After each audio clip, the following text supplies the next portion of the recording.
Bonjour tout le monde, bienvenue pour cette nouvelle vidéo, je suis vraiment très heureux de te retrouver. Cette semaine on parle des exifs et je remercie Olivier qui m'a demandé qui m'a remercié sur Instagram d'avoir mis les exifs sur une de mes images. Alors il me demande aussi de pouvoir continuer à mettre les exifs sur d'autres images parce que il me dit que ça lui sert vraiment pour lui progresser.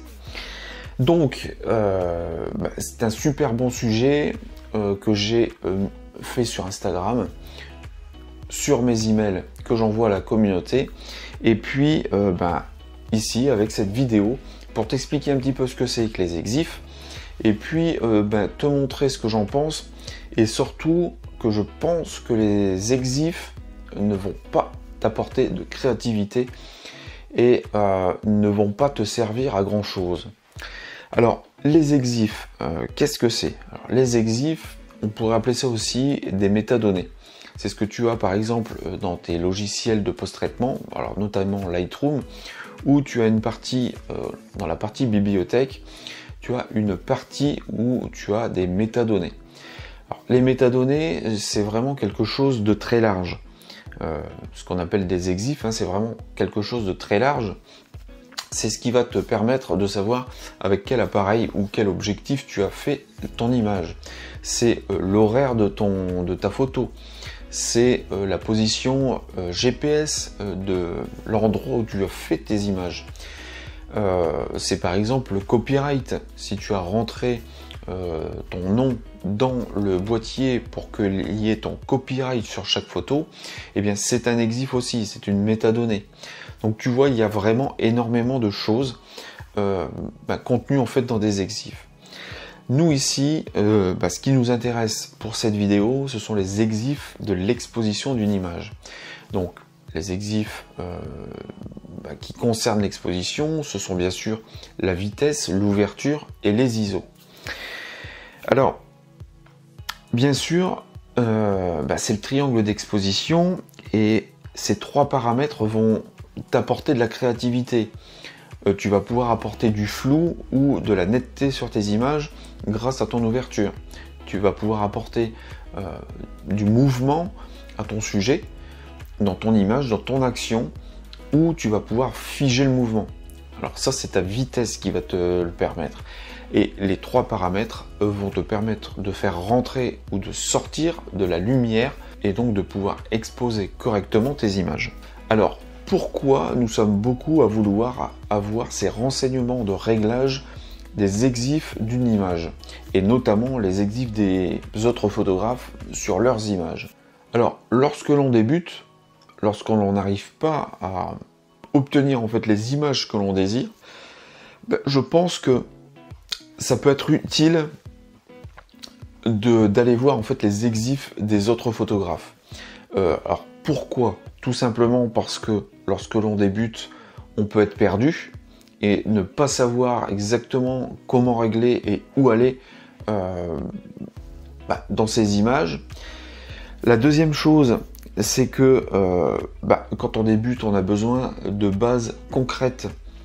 Et les exifs, à partir du moment où nous avons des valeurs, les valeurs sont une base concrète.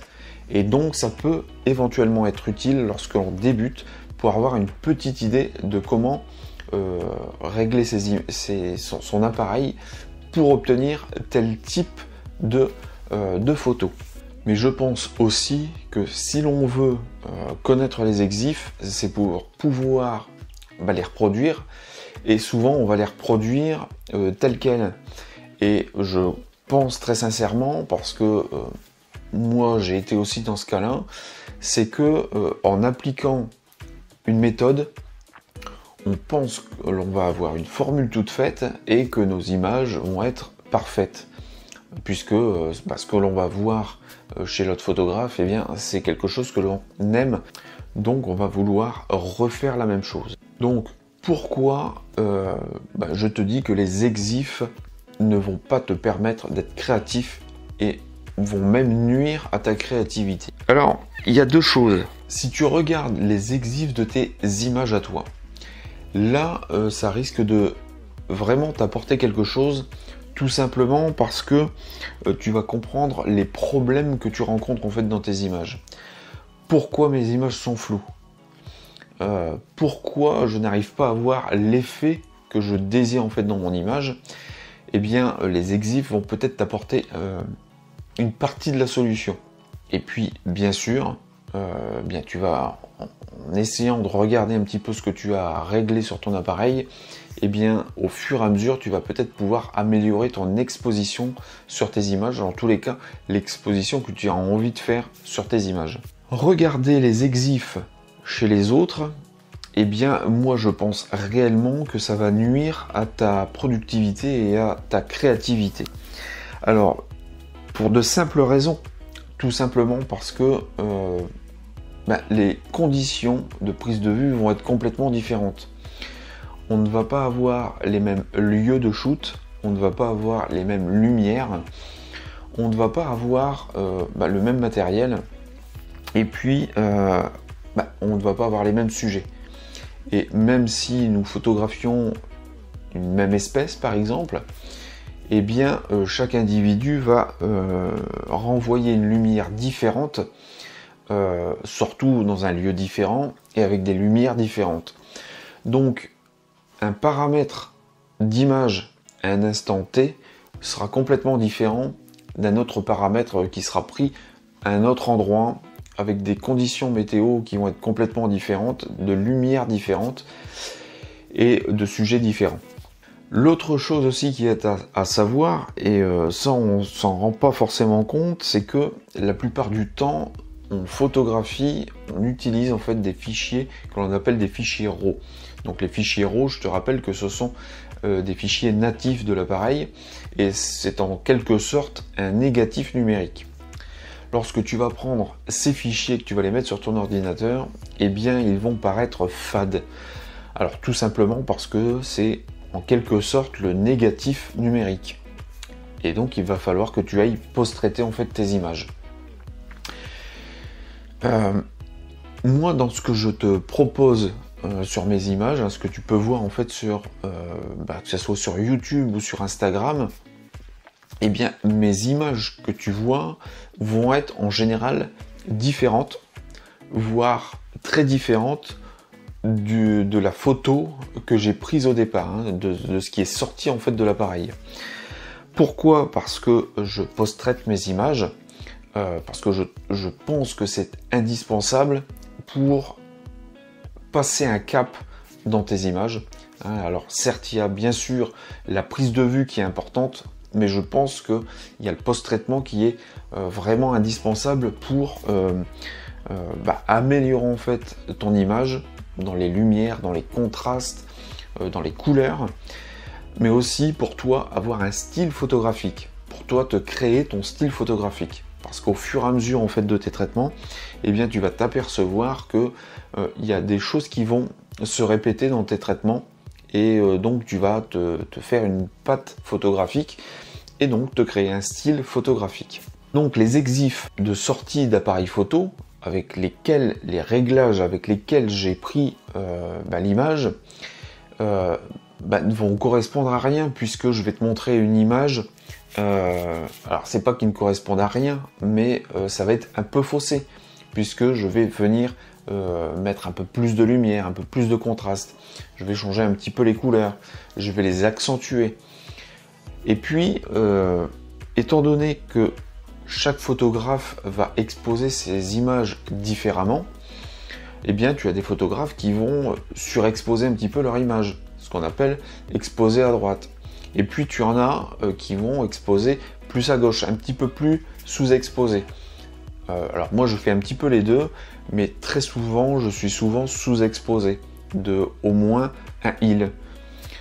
Donc du coup, tu viens récupérer dans ton post-traitement les lumières que tu as envie et accentuer en fait ce que tu as pu voir. Parce que c'est forcément ta vision de la photographie et c'est ton intention que tu vas mettre dans tes images.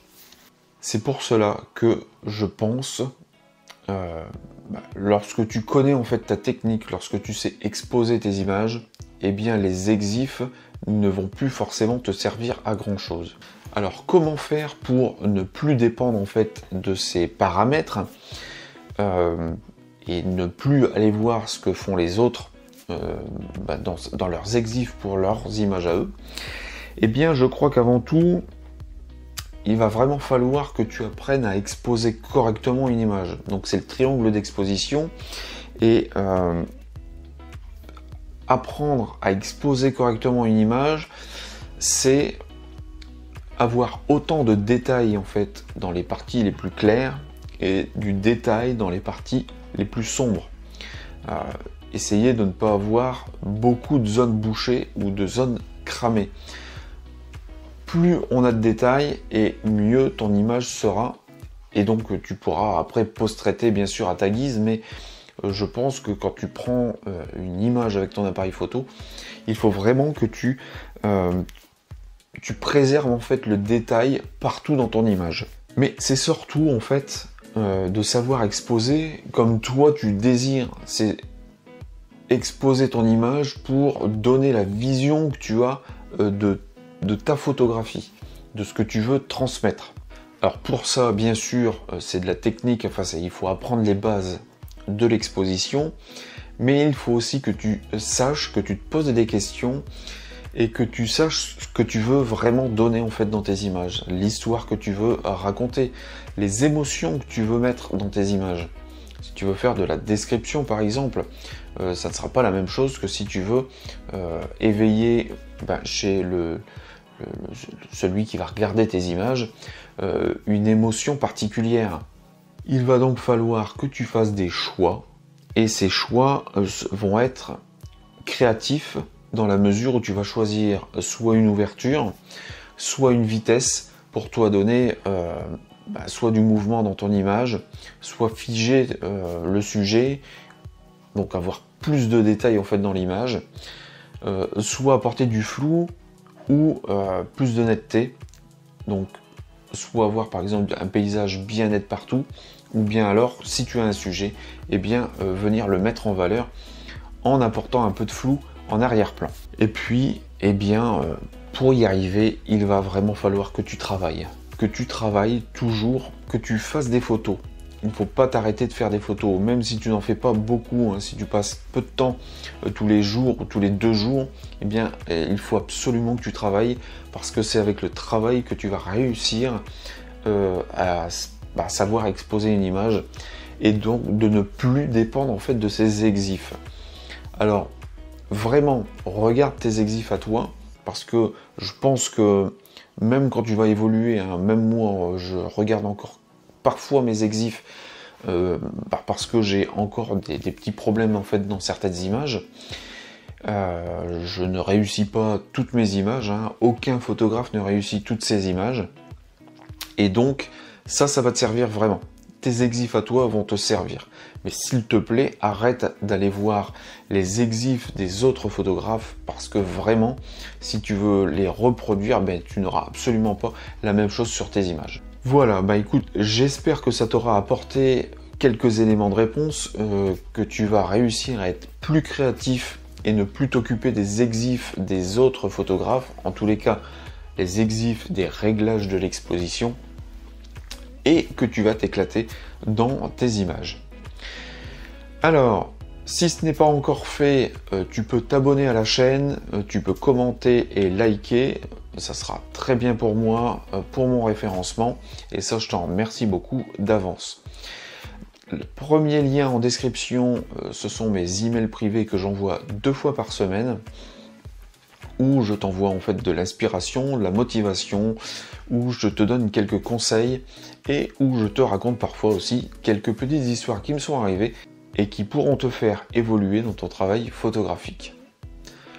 Moi je te dis à la prochaine, ciao!